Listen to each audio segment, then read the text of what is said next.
Friends, welcome back to our channel Pavani Chidipi. ఈరోజు వీడియోలో ఎంతో సింపుల్ అండ్ టేస్టీ రొయ్యల కర్రీ ఎలా చేసుకోవాలో మీ అందరికీ చూపిస్తాను. మీరైతే వీడియో అనేది చివరి వరకు స్కిప్ చేయకుండా చూసేయండి. ఇప్పుడు ముందుగా 1 కేజీ రొయ్యల్ని శుభ్రం చేసుకొని ఒక కడాయిలో వేసుకుని అందులో ఉన్న వాటర్ అంతా ఇంకిపోయేదాకా ఉడకబెట్టుకోవాలి. ఈలోపు 2 మీడియం సైజు ఉల్లిపాయలు, అలాగే టమాటాలు, పచ్చిమిరపకాయలను కూడా కట్ చేసుకొని పక్కన పెట్టుకుందాము. ఇప్పుడు ఆ రొయ్యల్లో ఉన్న వాటర్ అంతా ఇంకిపోయింది కాబట్టి ఇప్పుడు అందులోకి తగినంత ఆయిల్ అనేది వేసుకుని ఈ రొయ్యలు అనేది మంచిగా ఫ్రై అయ్యేదాకా మనం ఫ్రై చేసుకుని పక్కన పెట్టుకోవాలండి. నేను కర్రీలోకి ఎగ్స్ కూడా వేసుకుంటున్నాను. అందుకోసం ఉడికించి పెట్టుకున్న ఎగ్స్ని కూడా ఒలుచుకుని పక్కన పెట్టుకోవాలండి.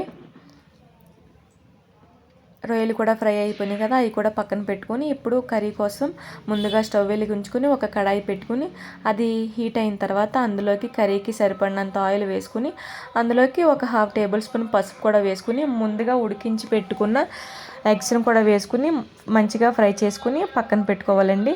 ఇప్పుడు అదే ఆయిల్లోకి మనం ముందుగా కట్ చేసి పెట్టుకున్న ఉల్లిపాయలు, టమాటాలు, పచ్చిమిరపకాయలు కూడా వేసుకుని ఒకసారి అంతా కలిసేలాగా కలుపుకోవాలి. ఇప్పుడు ఉల్లిపాయలు అనేది తొందరగా మగ్గడం కోసం 1 టేబుల్ స్పూన్ సాల్ట్ అనేది వేసుకుని మరొకసారి అంతా కలిసేలాగా కలుపుకొని మూత పెట్టుకుని ఉల్లిపాయలు అనేది ఒక 50% ఫ్రై అయ్యేదాకా ఫ్రై చేసుకుని మరొకసారి మూత తీసి చూసి మరొకసారి కలుపుకొని ఉల్లిపాయలు అనేది గోల్డెన్ బ్రౌన్ కలర్ వచ్చేంత వరకు మరొకసారి మూత పెట్టుకుని ఫ్రై చేసుకోవాలి. ఇప్పుడు ఆ ఫ్రై అయిన ఉల్లిపాయల్లోనికి ఫ్రెష్గా దంచి పెట్టుకున్న 1 టేబుల్ స్పూన్ అల్లం వెల్లుల్లిపాయ పేస్ట్ వేసుకుని అది కూడా పచ్చివాసన పోయేంత వరకు మంచిగా ఫ్రై చేసుకోవాలండి. ఇప్పుడు అందులోకి మనం ముందుగా ఉడికించి ఫ్రై చేసి పెట్టుకున్న రొయ్యలను కూడా వేసుకుని అంతా కలిసేలాగా ఒక్కసారి మిక్స్ చేసుకోవాలండి. మిక్స్ చేసుకున్న తర్వాత మూత పెట్టుకుని ఈ రొయ్యలు అనేది కొద్దిగా మగ్గేంత వరకు ఫ్రై చేసుకున్న తర్వాత అందులోకి 1 టేబుల్ స్పూన్ కారం అనేది వేసుకుని ఆ కారం కూడా పచ్చివాసన పోయేంత వరకు మంచిగా ఫ్రై చేసుకున్న తర్వాత మనకి కర్రీకి తగ్గట్టు మనం వాటర్ అనేది అందులోకి వేసుకోవాలండి.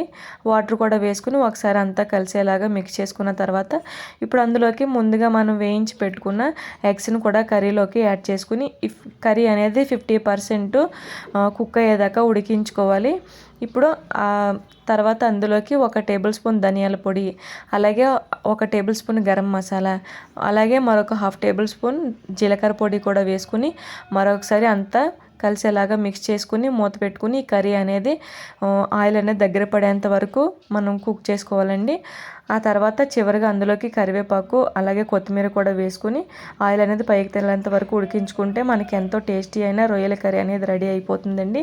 మీకు గనక ఈ కర్రీ అనేది నచ్చినట్లయితే మన వీడియోని లైక్ చేయండి, అలాగే నా ఛానల్ని కూడా సబ్స్క్రైబ్ చేసుకోండి. బాయ్. ఓకే, ఇంకా ఇంతే.